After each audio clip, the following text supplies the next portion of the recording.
Bienvenidos a su grupo de Educación y Más. El día de hoy tenemos un nuevo tema de biología denominado célula eucariota. Quien les habla es el profesor Edwin Paucar Montenegro y vamos a dar inicio a este tema. Primero necesitamos saber el concepto de lo que es una célula eucariota. Se denomina así a toda célula que va a poseer un núcleo y otras estructuras más como organelas membranosas y diferentes tipos de estructuras que no poseen las células procariotas que lo vimos en el video anterior. ¿Cuáles son estas características importantes y principales? Son células mucho más complejas y por lo tanto son mucho más evolucionadas. ¿Qué organismos poseen este tipo de célula? Los protozoarios, las algas, las plantas y los animales. Su origen data a 1000 millones de años, son las más modernas y también las más evolucionadas. Sí poseen núcleo como diferencia de las células procariotas que no poseían un núcleo definido. Su ADN es de forma fibrilar. Si te acuerdas un poquito, en las células procariotas su ADN era de forma circular y aquí hay una diferencia también. Poseen citoesqueleto, organela y endomembranas como lo mencionaba, y que la célula procariota no posee ciertas estructuras que tiene este tipo de célula. Hay dos tipos de célula eucariota, tanto la animal como la célula vegetal. La estructura de una célula eucariota lo vamos a ver así como te lo han enseñado incluso en primaria, pero ya un poco más detalladamente. ¿Te acuerdas que en primaria te mostraban lo que era la cubierta celular, la envoltura celular, tenías lo que era el citoplasma y el núcleo, ¿no? Y de ahí te hablaban algunas cosas más. Esta vez lo vamos a hablar de esa misma forma, pero más detalladamente de cada uno de ellos. Por ejemplo, en la cubierta celular, que es la capa más externa, podemos tener dos tipos. El glucocáliz, que lo vemos en la parte de acá, lo podemos observar acá. El glucocáliz va a ser toda esta zona de aquí, mira, toda esta zona. Aquí tenemos la membrana celular, pero el glucocáliz es la zona más externa, es esta parte, y que justamente está presente en la célula animal y en los protozoarios. Acuérdate de esto, no en las células vegetales, en la célula animal y en los protozoarios.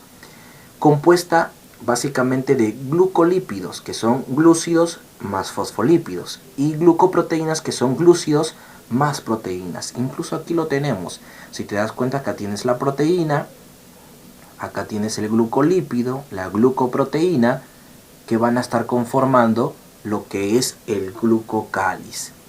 También permiten la unión e identificación entre células de un mismo tejido. Esta zona, que es el glucocáliz, la cubierta más externa, permite que justamente una célula con otra puedan identificarse.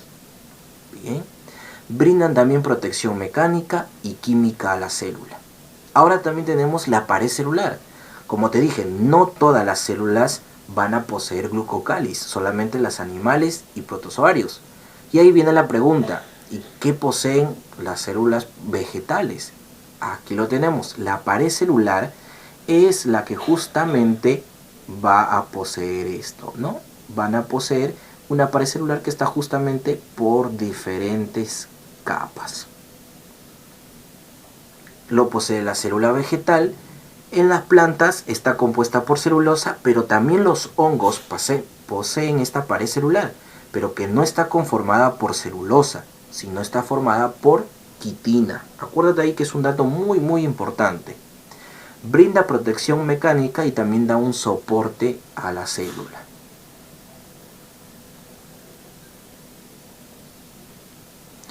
Otra estructura que es importante conocer es esta que se encuentra aquí y que nosotros conocemos y que es bastante conocida, que es la membrana celular. Aquí lo vamos a ver. Y es una lámina muy delgada que rodea a todo el citoplasma. Todo esto.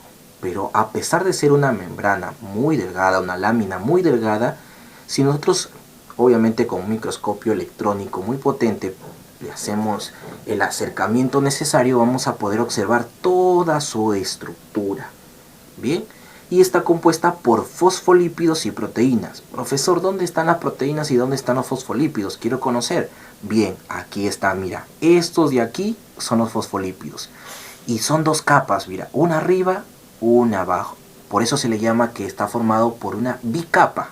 Acá está, bicapa de fosfolípidos, porque tiene dos capas, una arriba y una abajo. Y esto que está acá, que observas tú, son las proteínas. Hay proteínas periféricas y va a haber proteínas que están totalmente incrustadas, como esta de acá, que es la proteína globular.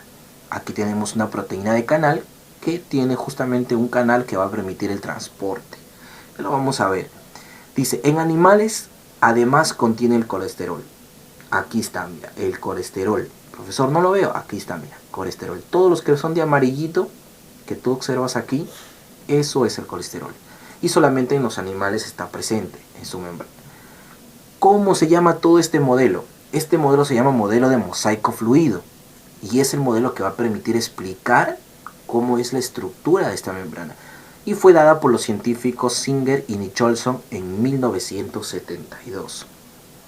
Su función principal es permitir el transporte de sustancias de afuera hacia adentro de la célula y de adentro hacia afuera de la célula.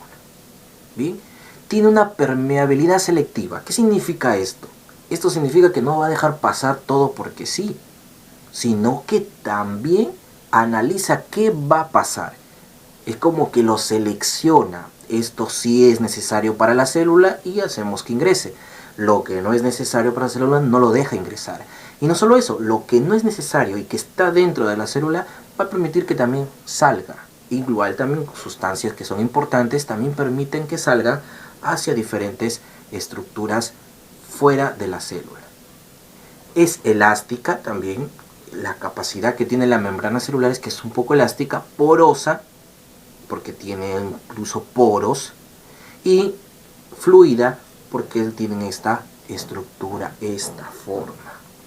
Bien, ¿cuál es su función principal? El transporte tanto pasivo como transporte activo, que es justamente lo que vamos a explicar a continuación. ¿Qué es el transporte pasivo? Su mismo nombre le dice, transporte pasivo, no hay dificultad. Quiere decir que no requiere, en este caso, el uso de energía. También se le llama a este tipo de transporte difusión. Se realiza desde el medio de alta concentración a otro de baja concentración. Por eso no tiene problema, porque como hay mucha concentración de un soluto y va a pasar a uno que no tiene, no hay ninguna dificultad para que pueda ingresar, ¿no? Y aquí justamente tenemos la difusión simple, la difusión facilitada y la difusión por ciertos canales. ¿Ya? Eso es básicamente lo que va a permitir en el transporte pasivo. Y lo que es una difusión simple es justamente por los poros. Como dice, sin gasto de energía, no hay gasto de energía. Bien, tenemos la difusión simple que te decía acá. Y es una difusión donde permite el paso del oxígeno, el CO2, algunas vitaminas liposolubles y toda la difusión del agua lo hace a través de los poros. Pero hay una difusión facilitada. ¿Qué quiere decir facilitada? Aquí hay alguien que los ayuda. En este caso puede ser una proteína transportadora que va a permitir que pase de un sitio a otro o a través de uno de los canales de estas proteínas. Y aquí pasan sustancias un poquito más grandes, más complejas, como la glucosa y los aminoácidos. También tenemos el transporte activo. Mira, si en el transporte pasivo no requería energía, aquí sí va a requerir energía. Acá también, mira, pasa desde un medio de baja concentración a uno de alta concentración. Lo inverso acá, ¿no? Acá era de alta a uno de baja. Aquí es de uno de baja a uno de alta concentración. Con gasto de energía justamente. Y tenemos varios procesos. Uno de ellos es la endocitosis. Endo, ingreso de materiales. Pero va a haber dos ejemplos, la fagocitosis y la pinocitosis. Cuando hablamos de fagocitosis, cuando va, en este caso, a dejar pasar o a hacer que pase una sustancia sólida. Y cuando hablamos de pinocitosis, cuando permite o deja pasar, en este caso, líquidos. Acuérdate de esto porque es muy importante. Fagocitosis ingreso de sustancias sólidas, pinocitosis, ingreso de sustancias líquidas. Justamente es como aquí lo podemos observar. También tenemos la exocitosis, profesor. Si endocitosis era ingreso, exocitosis es egreso, salida de sustancias.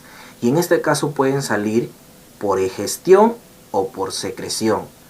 ¿Cuál es la diferencia? La egestión es sustancias de desecho, lo que ya no le sirve a la célula. Pero la secreción son sustancias importantes, sustancias muy importantes para la célula, como pueden ser hormonas, pueden ser enzimas, pueden ser vitaminas. Entonces esto permite que también salgan sustancias importantes. Bien, también tenemos el citoplasma. En este caso el citoplasma va a estar formado por el citosol. ¿Qué es el citosol? Y en este caso el citoplasma es toda esta sustancia acuosa, coloidal, líquida que está conformando la parte interna de la célula, ¿no? Llamado también matriz citoplasmática. Ojo, el citosol es llamado matriz citoplasmática, compuesta por agua, por sales minerales, por azúcares, proteínas y otras sustancias. Aquí es donde se realizan los procesos metabólicos muy importantes, que son como la digestión, la respiración y muchas cosas más. Es la fase acuosa, como te lo mencionaba, donde se encuentran suspendidos todos los componentes del citoplasma. También tenemos el citoesqueleto. ¿Qué es el citoesqueleto? El citoesqueleto es básicamente la estructura que está alrededor del citoplasma, que va a formar la estructura de la célula. Y está formado por microtúbulos, por filamentos intermedios y microfilamentos. Entonces, cuando alguien te diga el citoesqueleto, ¿por qué está formado?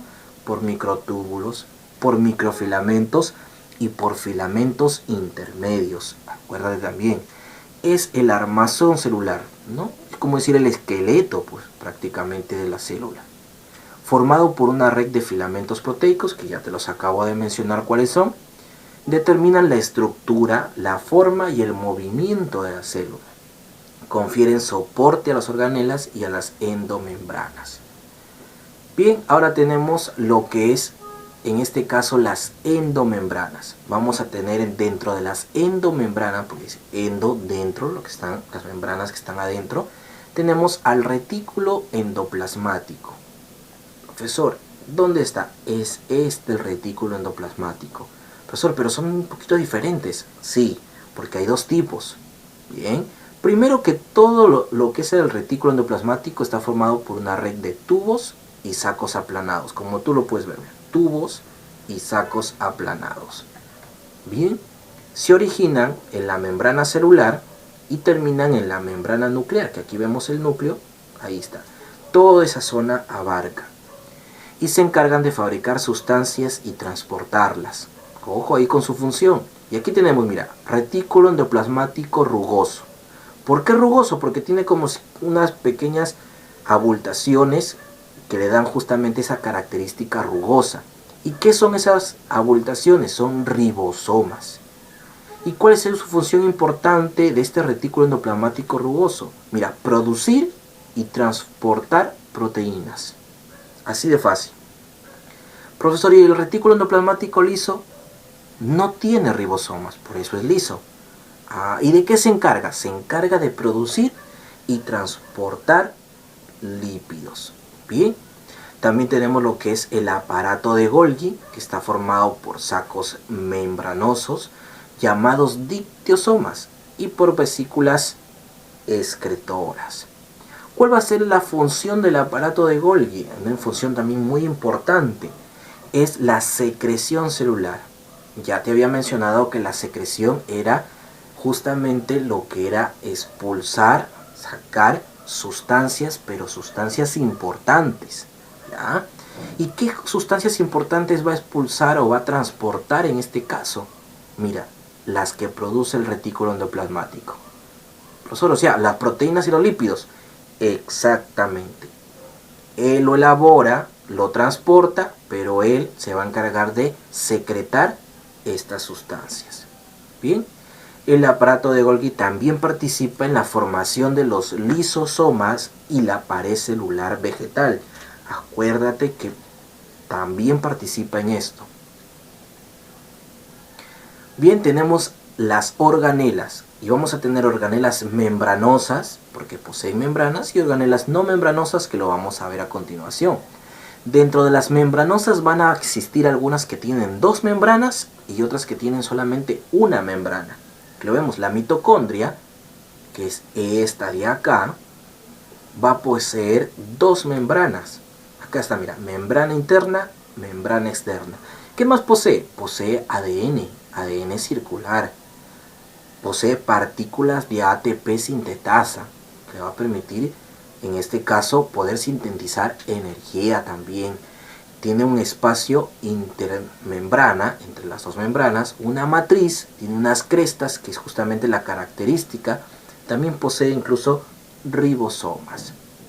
Rodeada por dos membranas, como lo decíamos. Posee ADN circular, como lo mencionábamos.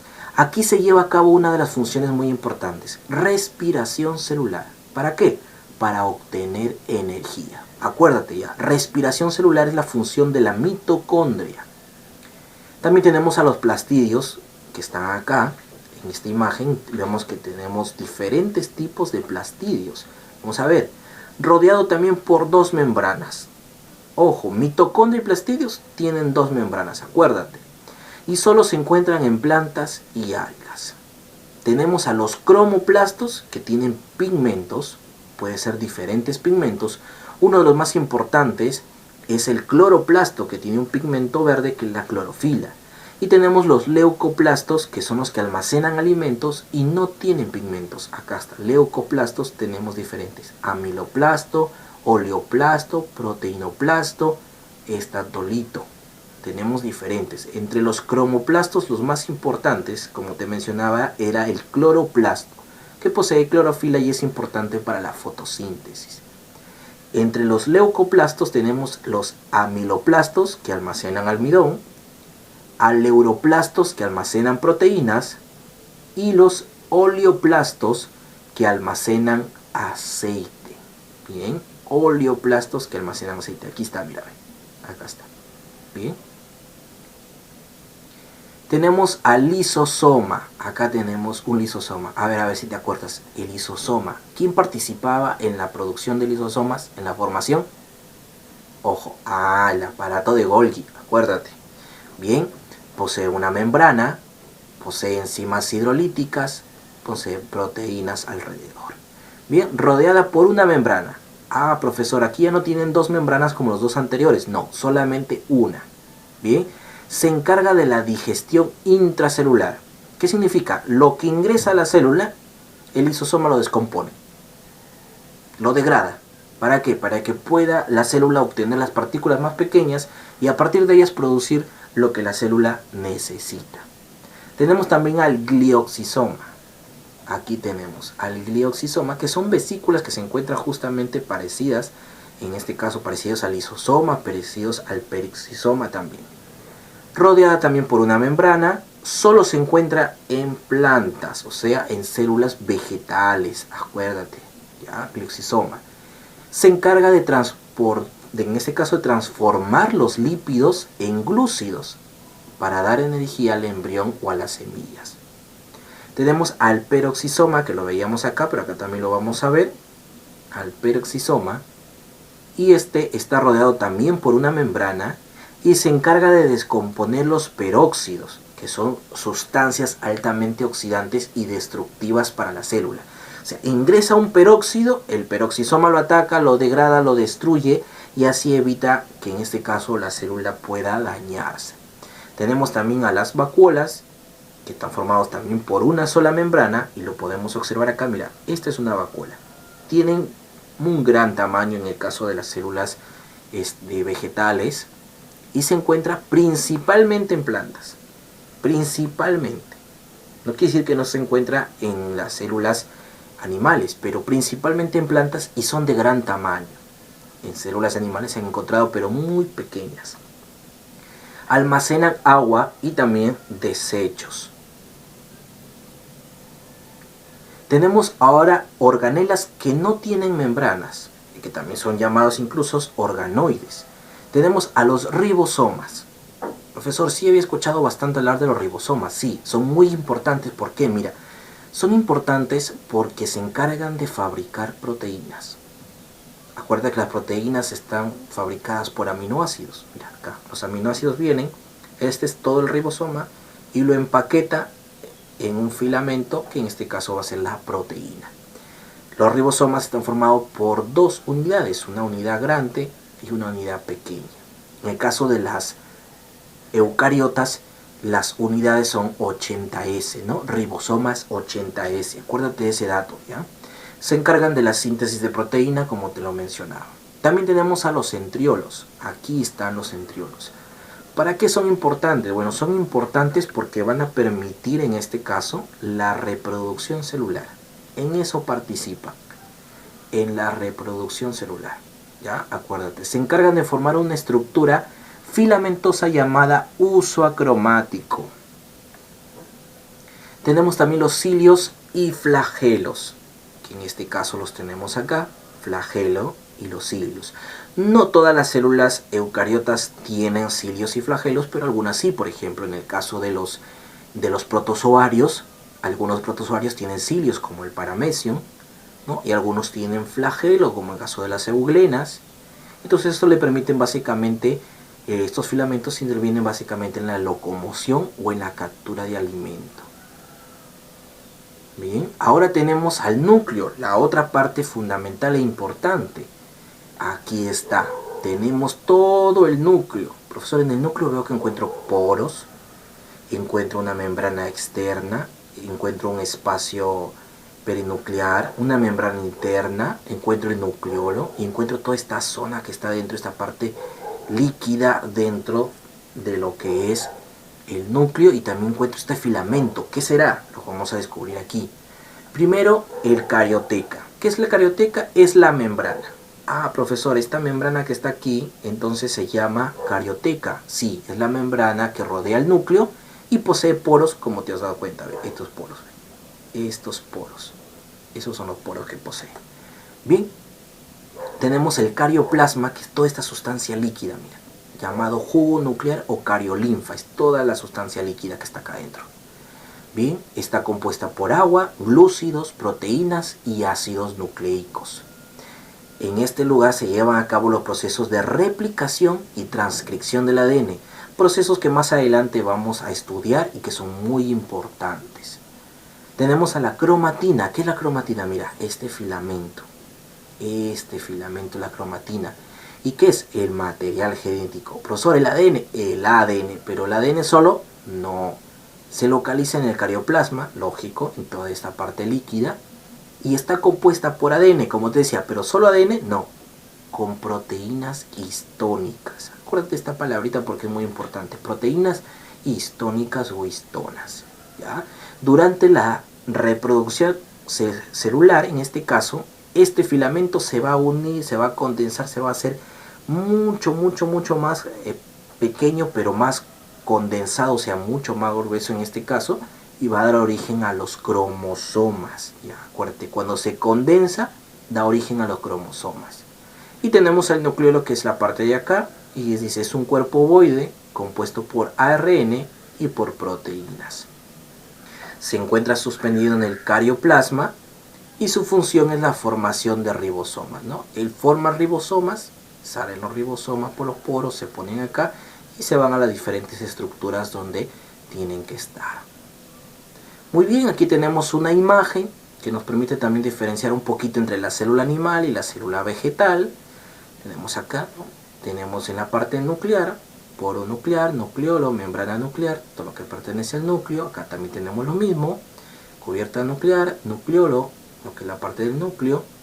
Tenemos el retículo endoplasmático rugoso, tenemos el retículo endoplasmático liso, tenemos las mitocondrias, tenemos los centriolos, los lisosomas, ¿no? Tenemos el aparato de Golgi, y aquí en este caso tenemos, mira, la vesícula de Golgi, que es el aparato de Golgi. Tenemos el retículo endoplasmático liso, los ribosomas, retículo endoplasmático rugoso, vesículas membranosas, citoplasma, peroxisoma, acá no lo encontramos. La mitocondria sí hay, la vacuola gigante, porque te puede tener vacuola pequeña, ¿no? Tenemos en este caso los cloroplastos, que acá no lo tiene tampoco. Acá no hay el centriolo, que acá sí lo posee. Entonces hay algunas ciertas diferencias que puedan tener estos tipos de célula.